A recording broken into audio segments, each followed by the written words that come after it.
আসসালামু আলাইকুম রহমতুল্লাহ বরকাতুহু। সম্মানিত ভিউয়ার্স, দর্শক ও শ্রোতাবৃন্দ, আমরা ৬ নম্বর ভিডিও ক্লিপ আলোচনা করব সালামের উত্তর সম্পর্কে।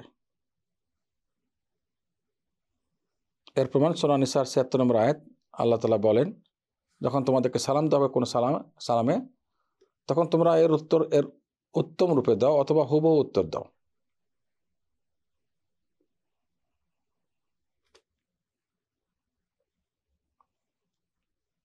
তাহলে এখান থেকে বোঝা গেল যে সালামের উত্তর হুবহু দেওয়া যায়, আবার এর চেয়ে উত্তম রূপেও দেওয়া যায়।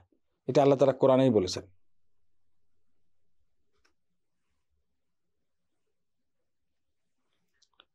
যদিও একজন ব্যক্তি এখানে, যেহেতু আল্লাহ তাআলা এখানে বহু বচন উল্লেখ করেছেন, এজন্য সালামের উত্তরে সবসময় বহুবচন হবে। একজন ব্যক্তি হলো আসসালামু আলাইকুম শব্দ বলতে হবে, আসসালামু ওয়া আলাইকুম আসসালাম ওয়া রাহমাতুল্লাহি ওয়া বারাকাতুহু। উত্তরে ওয়া আলাইকুম আসসালাম ওয়া রাহমাতুল্লাহি ওয়া বারাকাতুহু। একজন ব্যক্তি হলো বহুবচন শব্দ ব্যবহার করে, এটাই এসেছে। আসসালামু আলাইকা না বলে আলাইকুম বলবে। আমি আবার বলি ওয়া আলাইকুম আসসালাম ওয়া রাহমাতুল্লাহি ওয়া বারাকাতুহু। কুম শব্দ বহুবচন, এই বহুবচন শব্দ ব্যবহার করতে হবে, এভাবেই এসেছে সুন্নাহ। প্রশ্ন হলো, কেউ যদি পরিপূর্ণ সালাম দিয়ে দেয় আসসালামু আলাইকুম ওয়া রাহমাতুল্লাহি ওয়া বারাকাতুহু, এটা 30 নাকি, তাহলে কি এর চেয়ে বেশি বলা যাবে?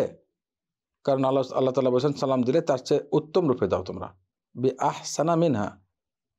তাহলে কি সে বাড়িয়ে ও মাগফিরাতুহু ইহসানুহু এই শব্দগুলো বা জান্নাতুহু শব্দগুলো বলবে? উত্তর হলো না। বারাকাতুহু, আসসালামু আলাইকুম ওয়া রাহমাতুল্লাহি ওয়া বারাকাতুহু, এই বারাকাতুর পরে আর কোনো শব্দ বাড়াবে না, কারণ এর প্রমাণ হাদিসে নেই।